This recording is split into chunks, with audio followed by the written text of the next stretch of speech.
teman-teman yang udah sempet dengerin episode di minggu lalu tentang cara gue untuk melunasin hutang kartu kredit. Kan kemarin masih fundamental banget ya, masih basic banget lah ibaratnya. Tapi kalau misalkan tanpa pondasi itu, terus tiba-tiba lu pontang-panting cari pinjaman, cari solusi, itu jatuhnya capek dan hancur. Ibarat ibarat bangunan ya, bangunan berdiri kokoh seolah-olah nih, tapi pondasinya nggak ada, gampang runtuh kan. Assalamualaikum, gimana kabar lo? Alhamdulillah. Apakah lo lagi ngerasa kesepian atau sendirian?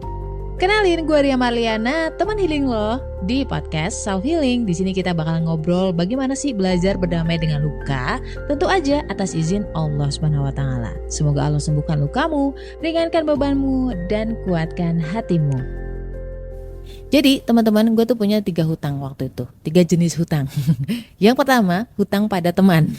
Hutang pada teman ini tidak berbunga dan juga jangka atau temponya tuh lunak. Lalu yang kedua adalah hutang pegawai. Hutang pegawai ini jumlahnya juga sebenarnya paling gede, tapi waktu itu pas gue resign sudah ada uang hak-hak gue, hak-hak ketika gue keluar itu dibekukan. Selisihnya udah gak terlalu banyak dan juga temponya masih bisa diatur lah. Itu kita masih bisa nego. Lalu yang ketiga adalah hutang kartu kredit, di mana hutang kartu kredit itu posisinya sudah kondisi tidak bisa terbayarkan lagi dan mungkin udah posisi collectibility macet gitu. Nah, hutang kartu kredit ini hutang yang argonya terus berjalan, yang nggak lunak sama sekali. Sampai pada titik di mana itu sudah membengkak menjadi 150%.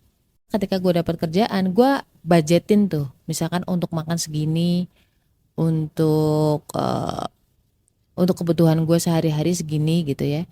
Dan untuk pelunasan hutang tuh segini. Ya sebisanya lah ya, 20% dari full of gaji. Jangan lupa sedekahnya harus tetap ada. Prioritas utama ketika lu budgeting adalah pertama sedekah dulu, kemudian yang kedua adalah primary, kebutuhan primer lo. Lalu yang ketiga adalah budgeting untuk cicilan. Baru setelah itu entah lo mau nabung, entah lo mau jalan-jalan. Kalau dulu sih gue memang bener-bener yang gue gedein di cicilan. Karena apa? Karena ya belum saatnya untuk senang-senang di saat itu ya. Karena memang tujuan gue waktu itu berdoa minta kerjaan adalah biar dapat ngelunasin hutang. Terus terang ini gue entah ini kalian setuju atau enggak, tapi ini udah gue lakuin. Jadi waktu itu gue berpikir bahwa gue harus bantu orang. Gue harus ngebantu orang yang punya pinjaman, gue lunasin, walaupun nominalnya mungkin gak akan segede gaban gitu. Jadi waktu itu gue lupa nominal tepatnya berapa, tapi ada salah satu temen gue nyari orang yang dia punya pinjaman, dia kesulitan dan nominalnya gue masih bisa handle itu lah. Masih jauh di bawah hutang pinjaman gue. Dan gue berdoa semoga dengan ini Allah bantu gue juga gitu kan. Karena kata Rasul kan, barang siapa yang membantu kesulitan muslim lain, insya Allah nanti Allah akan bantu kesulitannya. Dan mungkin dari titik situlah itu gue mulai bisa nabung, mulai bisa ada jalan keluar gitu, mulai terkumpul uangnya. Padahal sebelumnya tuh sulit. Karena apa? Karena ada aja problemnya yang membuat kita keluar uang asli. Lalu yang keempat adalah prioritasin mana yang mau kamu lunasin terlebih dahulu. Teman-teman mungkin beda juga nggak masalah, beda teknik nggak masalah. Tapi based on pengalaman gue, itu yang pertama gue lakukan adalah melunasi hutang gue ke teman-teman gue. Kenapa? Ya itu yang paling membebani gue sih.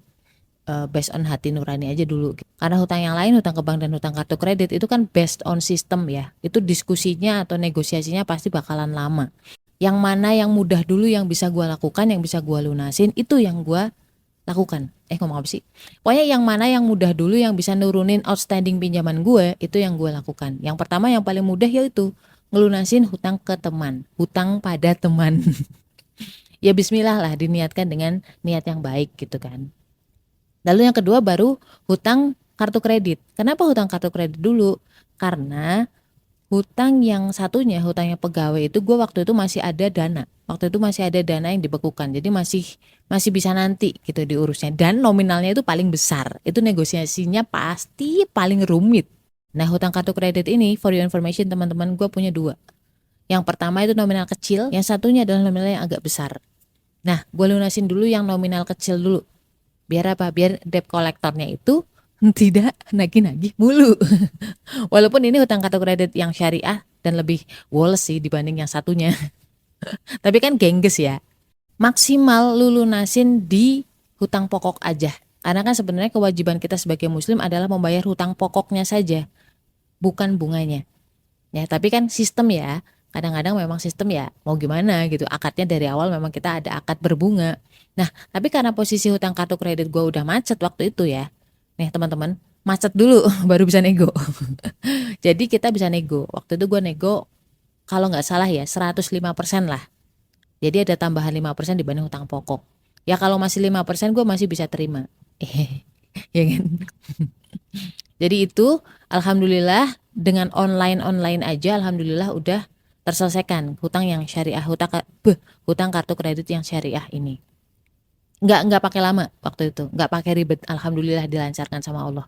Nah lalu yang kedua, nah ini nih, hutang kartu kredit yang nominalnya gede itu kan udah membengkak sampai 150%. Jadi ada tambahan 50% untuk bunga, denda, ya kan. Gue coba negosiasi dengan debt kolektornya, tapi debt kolektornya tetap tidak mau, maunya tetap 150%. Kebetulan karena itu hutang kartu kredit pegawai dulunya, alhamdulillah gue punya koneksi. Gue nanya ke teman gue kalau misalkan mau ngelunasin kartu kredit kemana. Gue disuruh untuk telepon. Gue disuruh untuk telepon cabangnya langsung ketemu sama salesnya. Nah disitulah itu titik pintu keluar yang sesungguhnya, asik. Jadi buat teman-teman yang punya hutang kartu kredit dengan bank dan ditagih oleh debt collector, mendingan ketika lo mau ngelunasin itu langsung telepon ke banknya. Ngelunasin lewat banknya ya teman-teman, jangan lewat pihak ketiga. Saya cerita bahwa saya punya uang segini, saya pengen ngelunasin gitu, saya pengen menyelesaikan hutang kartu kredit ini. Dan tidak pakai waktu lama gitu, langsung diproses. Waktu itu gue kena hutang pokok ditambah 200.000 atau berapa gitu. Jadi ada biaya adminnya, biaya prosesnya lah kayak gitu-gitulah, gue nggak ngerti. Tapi intinya nggak sampai 150%, nggak jauh-jauh dari 100% dari hutang pokok. Di situ kayak lega banget, asli lega banget. Poin paling penting ketika lu ngelunasin hutang kartu kredit adalah lu minta bukti pelunasan. Ya, sejak saat itu alhamdulillah sudah tidak ada lagi debt collector yang nagih-nagih. Masih ada satu sisa pinjaman pegawai dan ini gue masih berdoa sama Allah masih memberikan saya itu waktu untuk belajar terlebih dahulu sampai nanti proses penyelesaiannya. Masih nabung juga, belum ada duit juga. Tapi kalau yang ini nggak tahu, gue yakin aja Allah pasti bantu gitu. As usual, as always. Yang terakhir berazam jangan sampai balik ke riba lagi. Jadi alhamdulillah buat teman-teman yang sudah punya kredit macet itu di bank, di Info BI itu tercatat bahwa lo pernah macet di pinjaman. Justru alhamdulillah kalau gue. Kenapa? Karena ketika lo udah ada track record macet itu kan akan sulit banget untuk minjem di bank atau di lembaga-lembaga ribawi lain.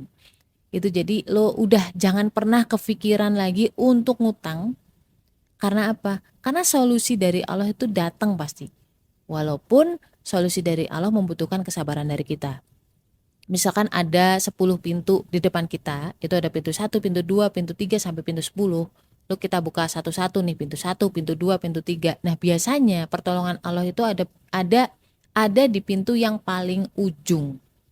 Kita hanya perlu sabar, hanya perlu bertahan. Endurance-nya harus punya. So teman-teman mudah-mudahan ini ngebantu.